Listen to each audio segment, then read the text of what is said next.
The Tree of Justice by Rudyard Kipling.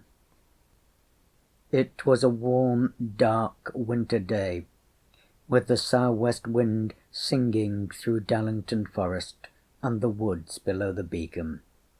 The children set out after dinner to find old Hobden, who had a 3 months' job in the rough at the back of Pound's Wood. He had promised to get them a dormouse in its nest. The bright leaf still clung to the beech coppice.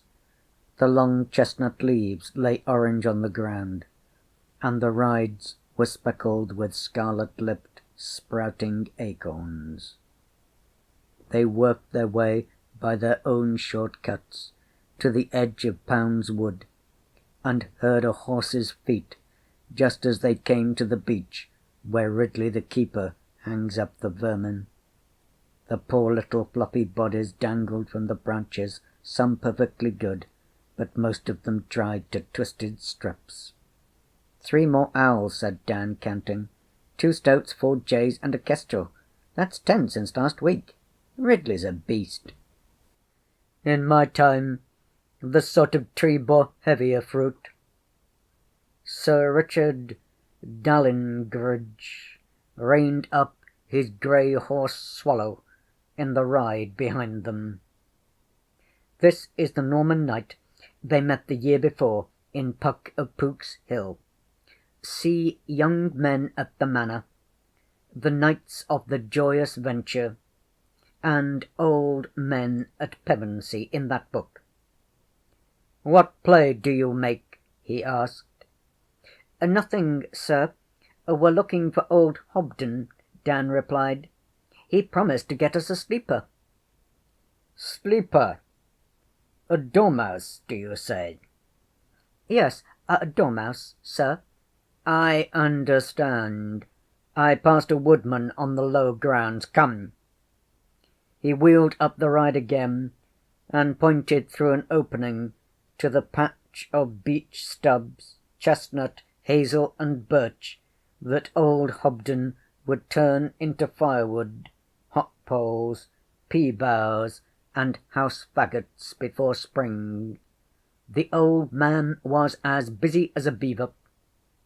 Something laughed beneath a thorn, and Puck stole out, his finger on his lip. Look, he whispered, along between the spindle trees. Ridley has been there this half hour.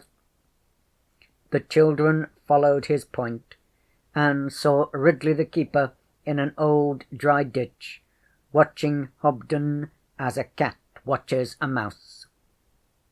"Huh!" cried Una.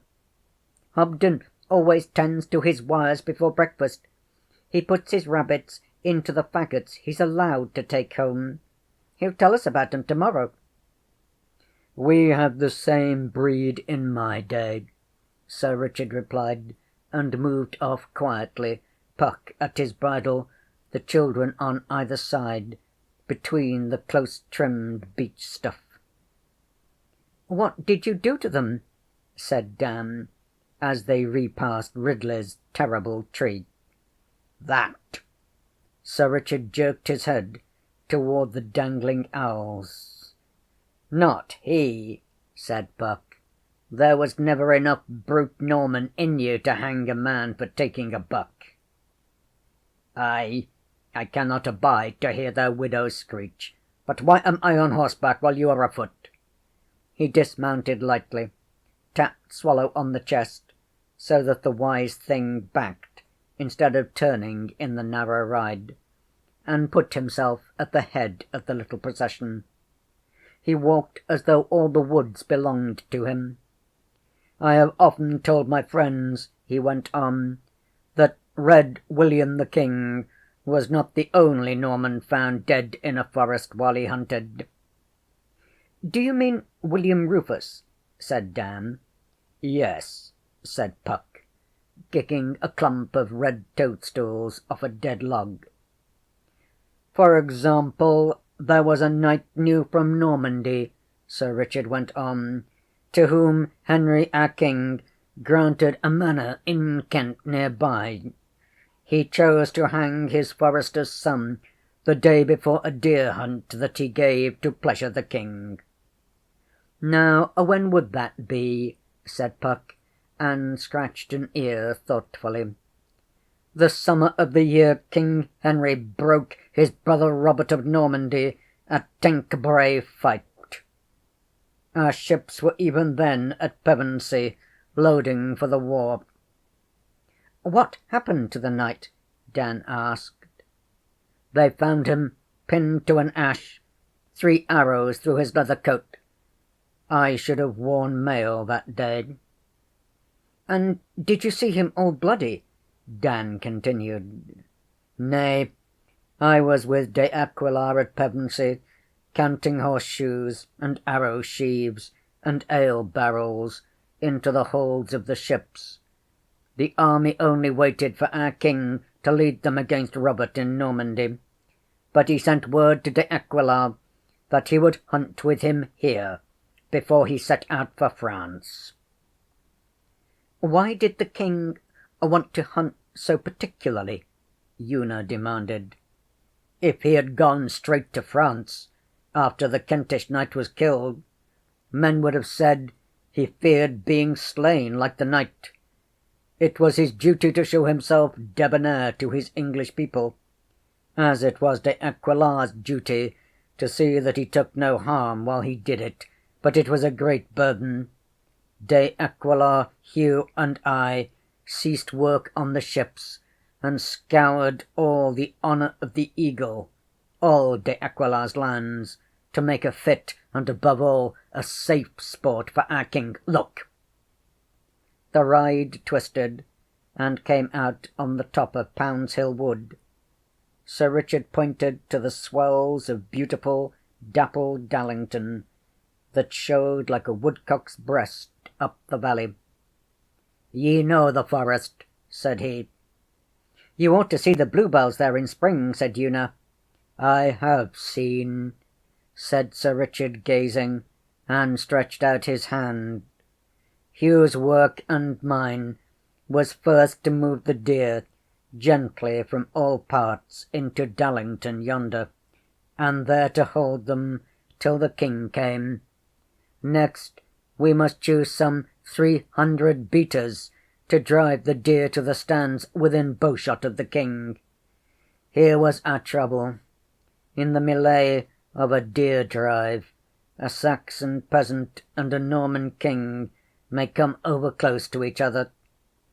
The conquered do not love their conquerors all at once.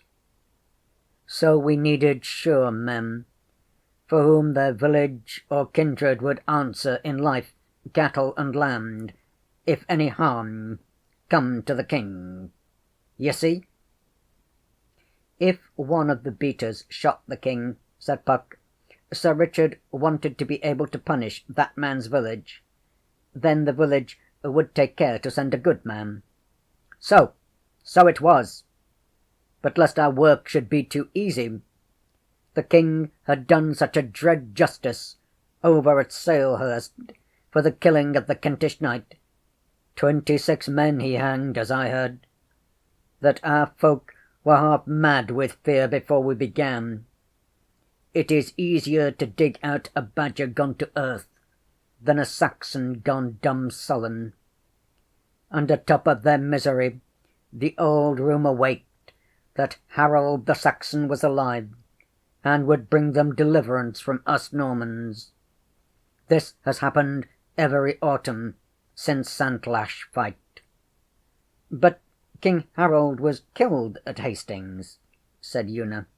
So it was said, and so it was believed by us Normans, but our Saxons always believed he would come again.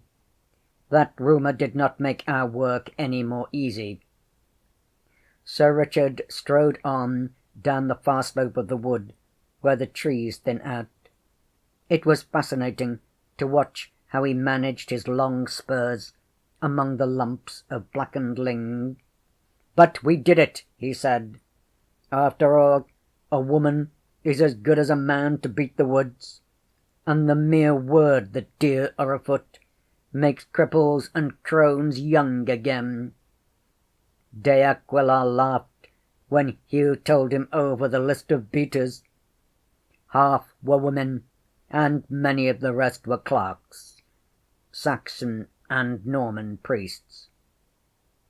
Hugh and I had not time to laugh for 8 days, till De Aquila, as Lord of Pevensey, met our king and led him to the first shooting stand, by the mill on the edge of the forest. Hugh and I, it was no work for hot heads or heavy hands, lay with our beaters on the skirts of Dallington to watch both them and the deer. When De Aquila's great horn blew, we went forward, a line half a league long. Oh, to see the fat clerks, their gowns tucked up, puffing and roaring, and the sober millers dusting the undergrowth with their staves, and, like as not, between them a Saxon wench, hand in hand with her man, shrilling like a kite as she ran, and leaping high through the fern, all for joy of the sport. Ah-ho! Ah-ho! Ho ha ha! So ha ha! Puck bellowed without warning, and Swallow bounded forward, ears cocked and nostrils cracking. Hull! Walla! Walla! Hi-yi!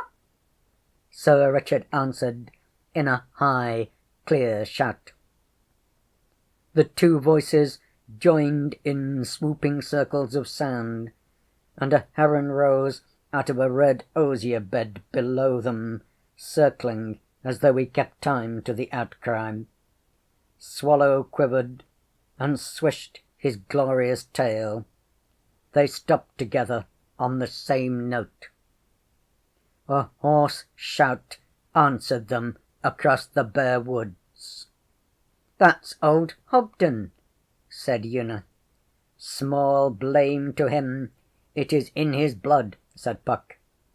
"Did your beaters cry so, Sir Richard?" "My faith, they forgot all else. Steady, Swallow, steady. They forgot where the king and his people waited to shoot. They followed the deer to the very edge of the open, till the first flight of wild arrows from the stands flew fair over them. I cried, 'We're shot! We're shot!'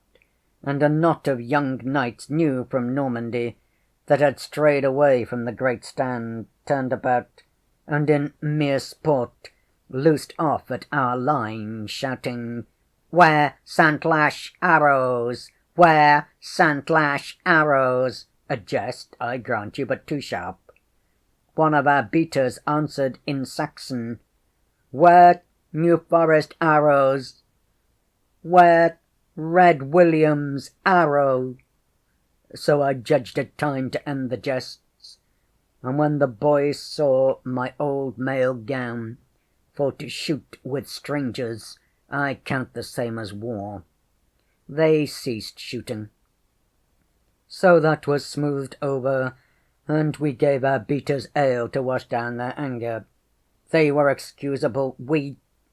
They had sweated to show our guests good sport, and our reward was a flight of hunting arrows, which no man loves, and worse, a churl's gibe over hard-fought, fair-lost Hastings fight. So before the next beat, Hugh and I assembled, and called the beaters over by name to steady them. The greater part we knew, but among the Netherfield men I saw an old man in the dress of a pilgrim. The clerk of Netherfield said he was well known by repute for 20 years as a witless man that journeyed without rest to all the shrines of England. The old man sits, Saxon fashion, head between fists. We Normans rest the chin on the left palm. "Who answers for him?" said I. "If he fails in his duty, who will pay his fine?" "Who will pay my fine?" the pilgrim said. "I have asked that of all the saints in England these 40 years, less 3 months and 9 days. They have not answered." When he lifted his thin face, I saw he was one-eyed and frail as a rush. Nay, but, father, I said, to whom hast thou commended thyself? He shook his head, so I spoke in Saxon. Whose man art thou? I think I have a writing from Rahere, the king's jester, said he after a while. I am, as I suppose, Rahere's man. He pulled a writing from his scrip, and Hugh, coming up, read it. It set out that the pilgrim was Rahere's man, and that Rahere was the king's jester. There was Latin writ at the back. What a plague conjuration's here, said Hugh, turning it over. Pum quum sum och oce. Magic? Black magic, said the clerk of Netherfield. He had been a monk at Battle. They say Rahere is more of a priest than a fool, and more of a wizard than either.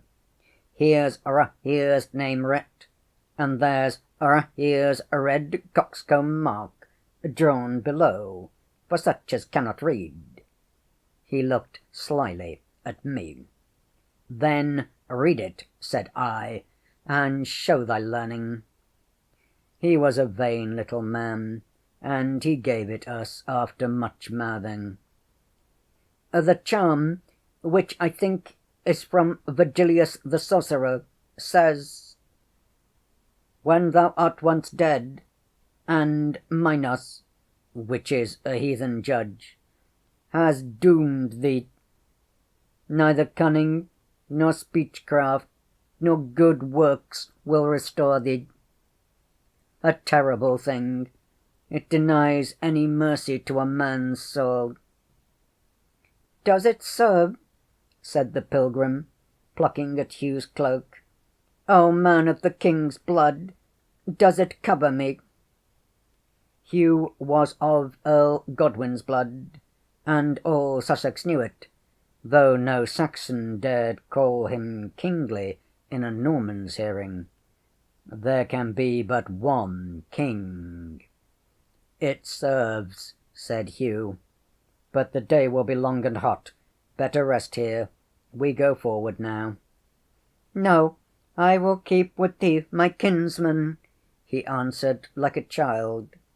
He was indeed childish through great age. The line had not moved a bowshot when De Aquilar's great horn blew for a halt, and soon young Fulk, false Fulk's son, yes, the imp that lit the straw in Pevensey Castle. See Old Men at Pevensey, in Puck of Pook's Hill, came thundering up a woodway. Uncle, said he, though he was a man grown, he called me uncle. Those young Norman fools who shot at you this morn are saying that your beaters cried treason against the king. It has come to Harry's long ears, and he bids you give account of it. There are heavy fines in his eye, but I am with you to the hilt, uncle. When the boy had fled back, Hugh said to me, it was Rahere's witless man that cried, where Red William's arrow? I heard him, and so did the clerk of Netherfield. Then Rahere must answer to the king for his man, said I. Keep him by you till I send. And I hastened down. The king was with De Aquilar in the grand stand above Wellinsford, down in the valley yonder. His court, knights and dames, lay glittering on the edge of the glade. I made my homage, and Henry took it coldly. How came your beaters to shout threats against me? Said he. The tale has grown, I answered.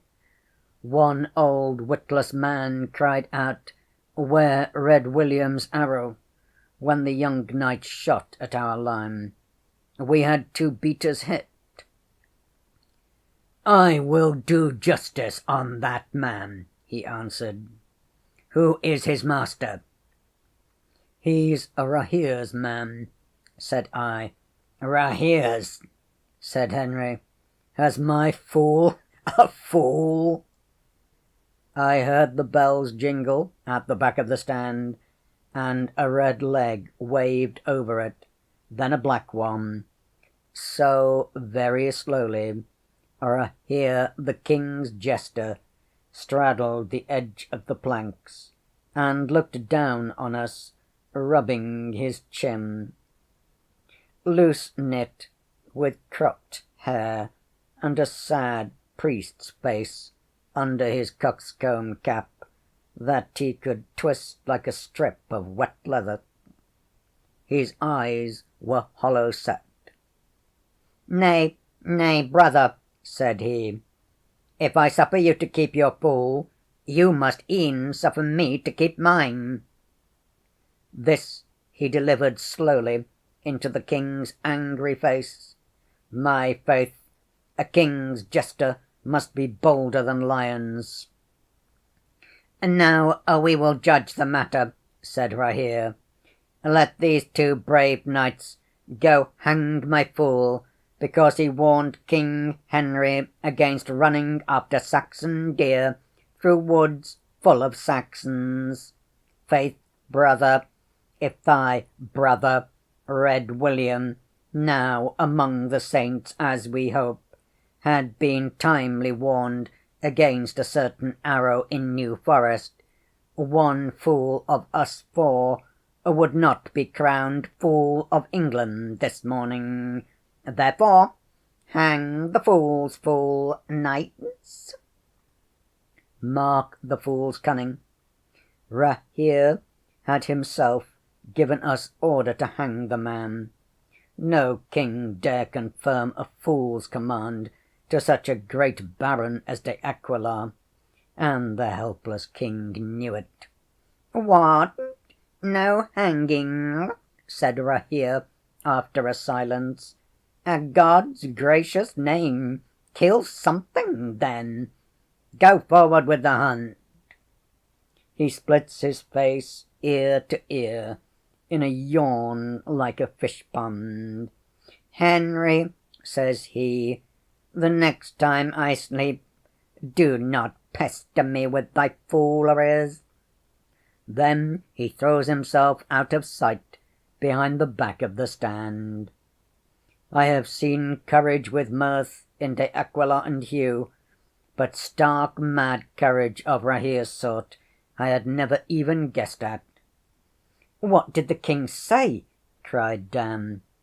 He had opened his mouth to speak, when young folk, who had come into the stand with us, laughed, and, boylike once begun, could not check himself. He kneeled on the instant for pardon, but fell sideways, crying, "His legs! Oh, his long waving red legs as he went backward!" Like a storm breaking, our grave king laughed, stamped and reeled with laughter, till the stand shook. So, like a storm, this strange thing passed. He wiped his eyes and signed to De Aquila to let the drive come on. When the deer broke, we were pleased that the king shot from the shelter of the stand, and did not ride out after the hurt beasts, as Red William would have done. Most vilely his knights and barons shot. De Aquila kept me beside him, and I saw no more of Hugh till evening. We two had a little hut of boughs by the camp, where I went to wash me before the great supper, and in the dusk I heard Hugh on the couch. "Wearied, Hugh?" said I. "A little," he says. "I have driven Saxon deer all day for a Norman king, and there is enough of Earl Godwin's blood left in me to sicken at the work. Wait a while with the torch." I waited then, and I thought I heard him sob." "Poor Hugh! Was he so tired?" said Una. "Hobden says beating is hard work sometimes." "I think this tale is getting like the woods," said Dan. "Darker and twistier every minute." Sir Richard had walked as he talked, and though the children thought they knew the woods well enough, they felt a little lost. "A dark tale enough," says Sir Richard, "but the end was not all black. When we had washed, we went to wait on the King at meat in the great pavilion. Just before the trumpets blew for the entry, all the guests upstanding, long Rahere comes posturing up to Hugh and strikes him with his bauble bladder. 'Here's a heavy heart for a joyous meal,' he says, 'but each man must have his black hour, or where would be the merit of laughing? Take a fool's advice and sit it out with my man. I'll make a jest to excuse you to the King, if he remember to ask for you. That's more than I would do for Archbishop Anselm.' Hugh looked at him heavy-eyed. 'Rahere,' said he, 'the King's jester! O saints, what punishment for my King!' and smites his hands together.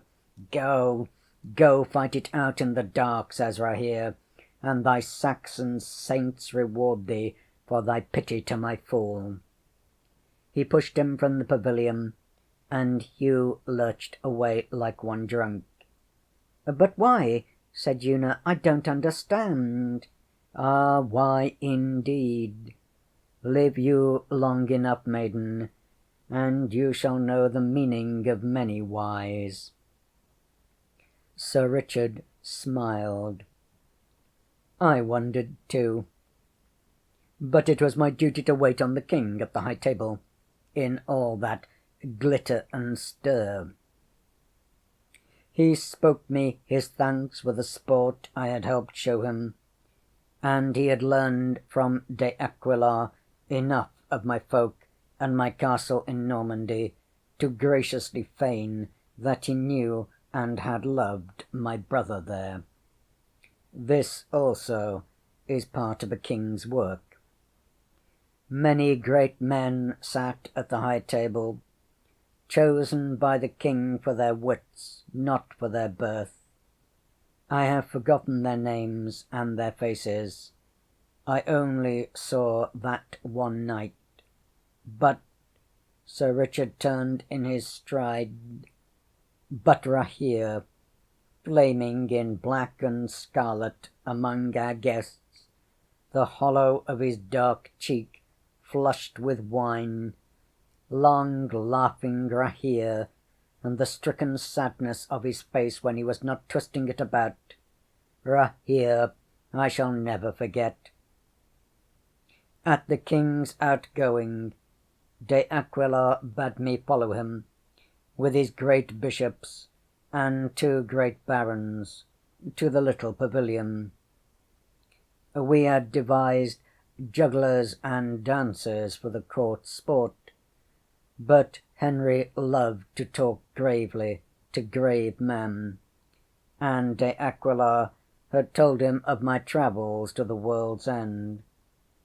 We had a fire of apple wood, sweet as incense, and the curtains at the door being looped up, we could hear the music and see the light shining on mail and dresses. Rahere lay behind the King's chair. The questions he darted forth at me were as shrewd as the flames. I was telling of our fight with the apes, as we called them, at the world's end. See the Knights of the Joyous Venture in Puck of Pook's Hill. But where is the Saxon knight that went with you? Said Henry. He must confirm these miracles. He is busy, said Rahere, confirming a new miracle. Enough miracles for today, said the king. Rahere, you have saved your long neck. Fetch the Saxon knight. Pest on it, said Rahere, who would be a king's jester? I'll bring him, brother, if you'll see that none of your home-brewed bishops taste my wine while I am away. So he jingled forth between the men-at-arms at the door. Henry had made many bishops in England without the Pope's leave. I know not the rights of the matter, but only Rahere dared jest about it. We waited on the king's next word. I think Rahere is jealous of you, said he, smiling, to Nigel of Ely. He was one bishop, and William of Exeter the other. Walwist, the Saxons called him, laughed long. Rahere is a priest at heart. Shall I make him a bishop, de Aquila? Says the king. There might be worse, said our Lord of Pevensey. Rahere would never do what Anselm has done.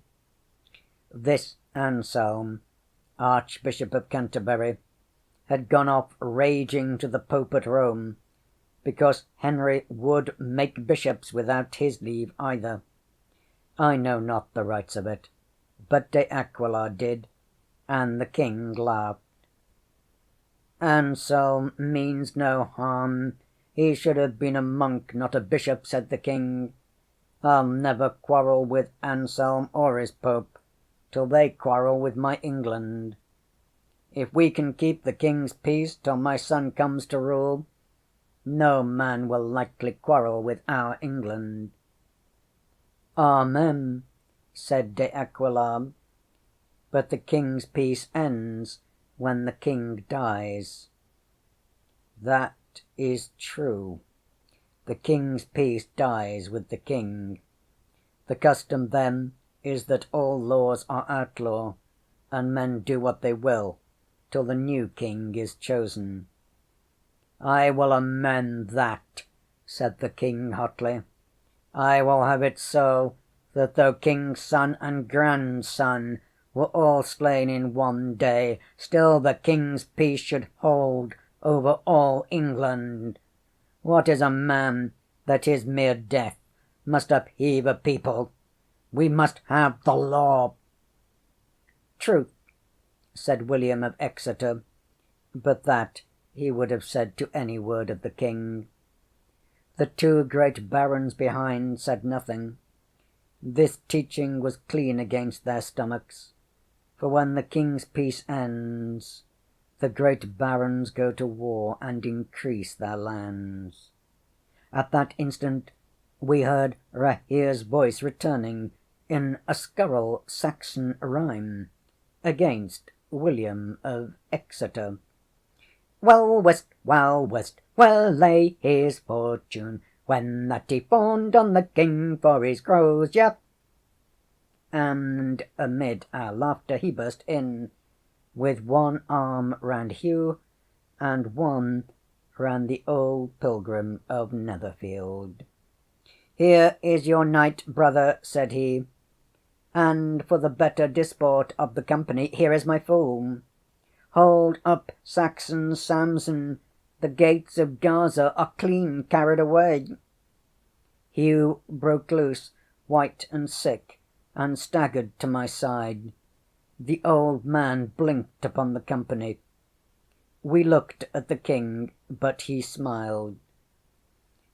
Rahere promised he would show me some sport after supper to cover his morning's offence, said he to de Aquila. So this is thy man, Rahere? Even so, said Rahere. My man he has been, and my protection he has taken, ever since I found him under the gallows at Stamford Bridge, telling the kites atop of it that he was Harold of England." There was a great silence upon these last strange words, and Hugh hid his face on my shoulder, woman fashion. "It is most cruel true," he whispered to me. "The old man proved it to me at the beat after you left, and again in our hut even now. It is Harold, my king!" De Aquila crept forward. He walked about the man and swallowed. "Bones of the saints!" said he, staring. "Many a stray shot goes too well home," said Rahere. The old man flinched as at an arrow. "Why do you hurt me still?" he said in Saxon. "It was on some bones of some saints that I promised I would give my England to the great Duke. He turns on us all, crying shrilly, 'Thanes, he had caught me at Rouen a lifetime ago. If I had not promised, I should have lain there all my life. What else could I have done? I have lain in a strait prison all my life none the less. There is no need to throw stones at me.' He guarded his face with his arms and shivered. 'Now his madness will strike him down,' said Rahere. 'Cast out the evil spirit, one of you new bishops.' Said William of Exeter, 'Harold was slain at Santlache fight. All the world knows it.' 'I think this man must have forgotten,' said Rahere. 'Be comforted, father. Thou wast well slain at Hastings 40 years gone, less 3 months and 9 days.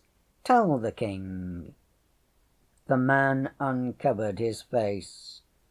'I thought they would stone me,' he said. 'I did not know I spoke before a king.' He came to his full towering height, no mean man, but frail beyond belief. The king turned to the tables and held him out his own cup of wine. The old man drank and beckoned behind him, and before all the Normans my Hugh bore away the empty cup, Saxon fashion, upon the knee. 'It is Harold,' said De Aquila. 'His own stiff-necked blood kneels to serve him.' 'Be it so,' said Henry.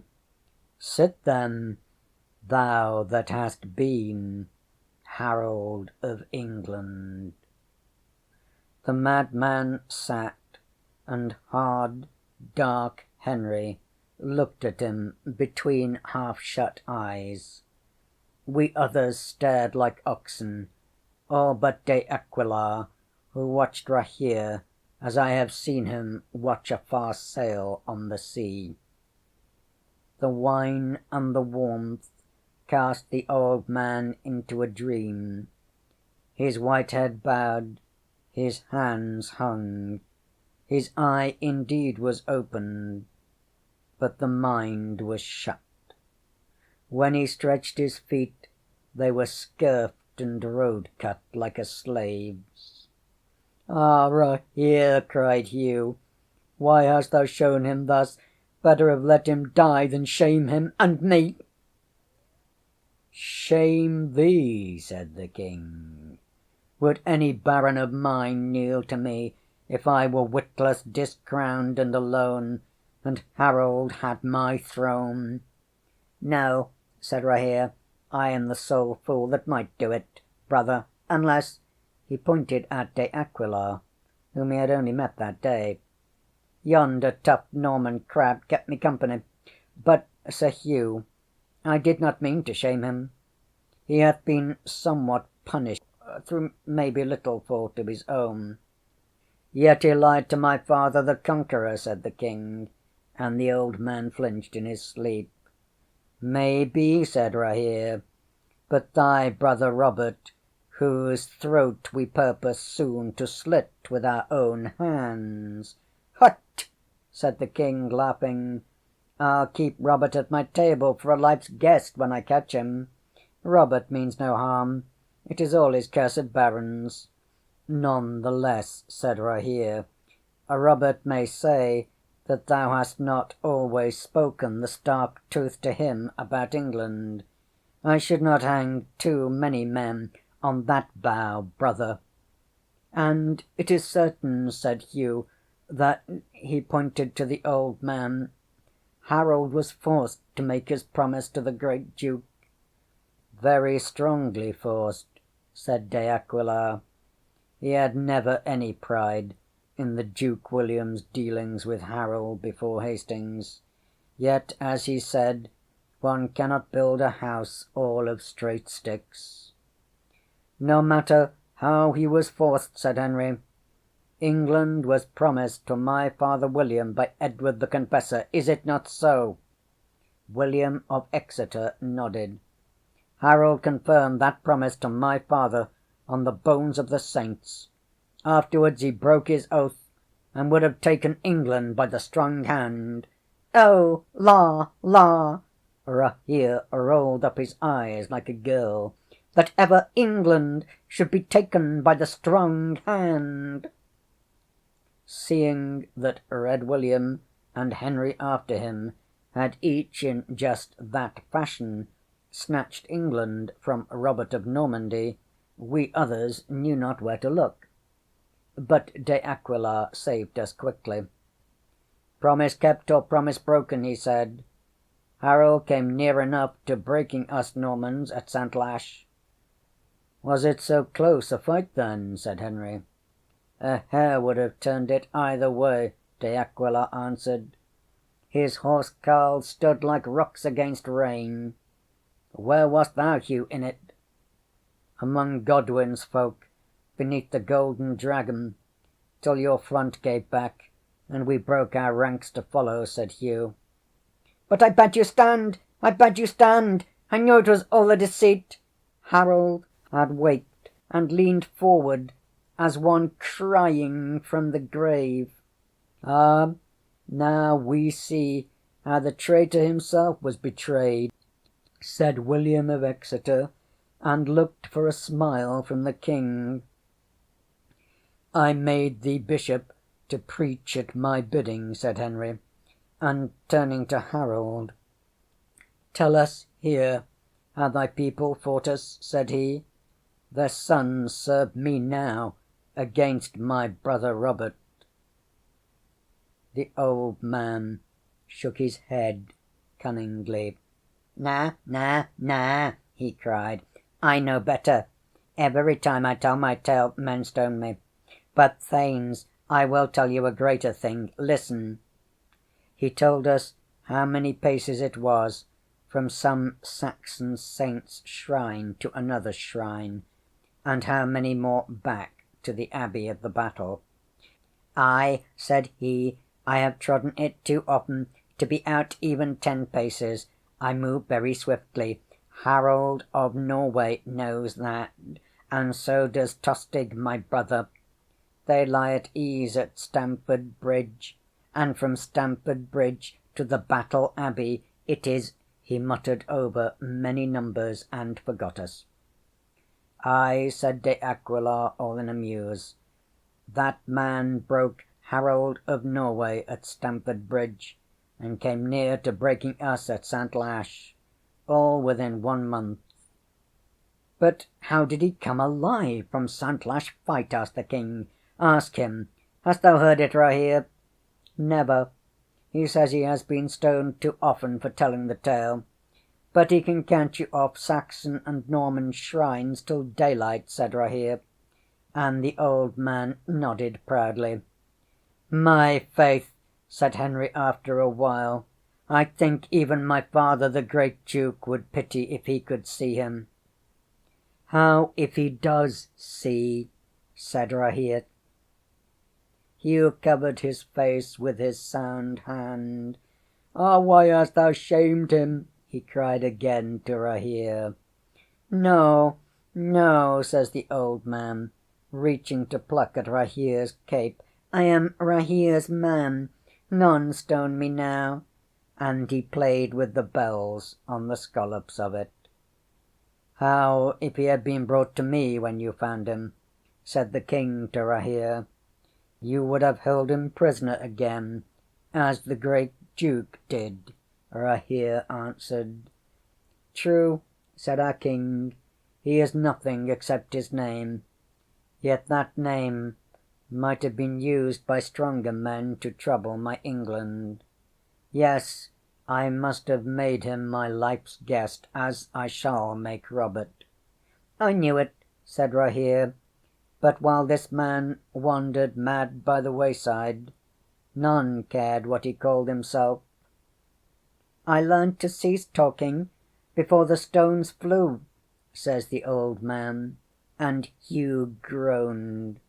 Ye have heard, said Rahere, witless, landless, nameless, and but for my protection masterless. He can still make shift to bide his doom under the open sky. Then wherefore didst thou bring him here for a mock and a shame? Cried Hugh, beside himself with woe. A right mock and a just shame, said William of Exeter. Not to me, said Nigel of Ely. I see and I tremble, but I neither mock nor judge. Well spoken, Ely.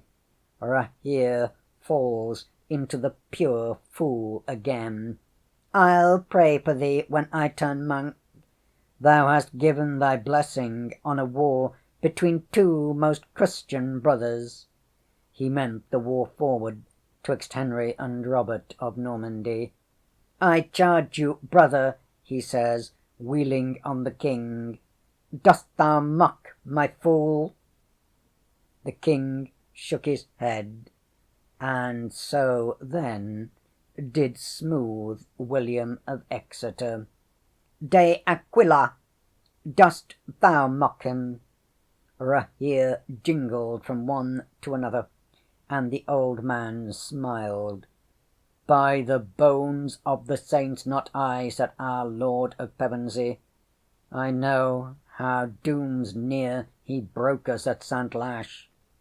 Sir Hugh, you are excused the question, but you, valiant, loyal, honourable, and devout barons, lords of man's justice in your own bounds, do you mock my fool?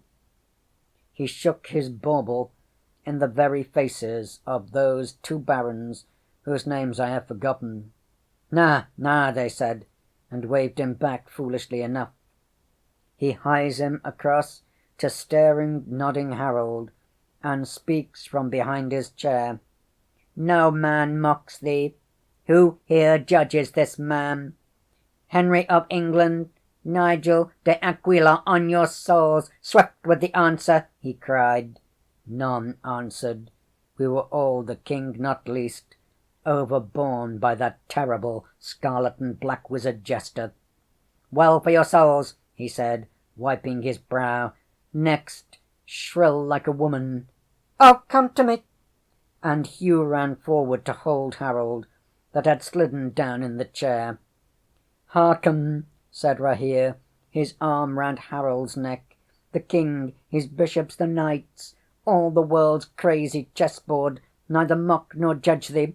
Take that comfort with thee, Harold of England. Hugh heaved the old man up, and he smiled. Good comfort, said Harold. Tell me again. I have been somewhat punished. Rahere hallooed it once more into his ear as the head rolled. We heard him sigh, and Nigel of Ely stood forth, praying aloud. Out, I will have no Norman, Harold said, as clearly as I speak now, and he refuged himself on Hugh's sound shoulder and stretched out, and lay all still. Dead, said Una, turning up a white face in the dusk. That was his good fortune, to die in the king's presence, and on the breast of the most gentlest, truest knight of his own house. Some of us envied him, said Sir Richard, and fell back to take Swallow's bridle. Turn left here, Puck called ahead of them from under an oak. They ducked down a narrow path through close ash plantation. The children hurried forward, but cutting a corner, charged full abreast into the thorn faggot that old Hobden was carrying home on his back. My, said he. Have you scratched your face, Miss Una? Sorry, it's all right, said Una, rubbing her nose. How many rabbits did you get today? That's tellin'.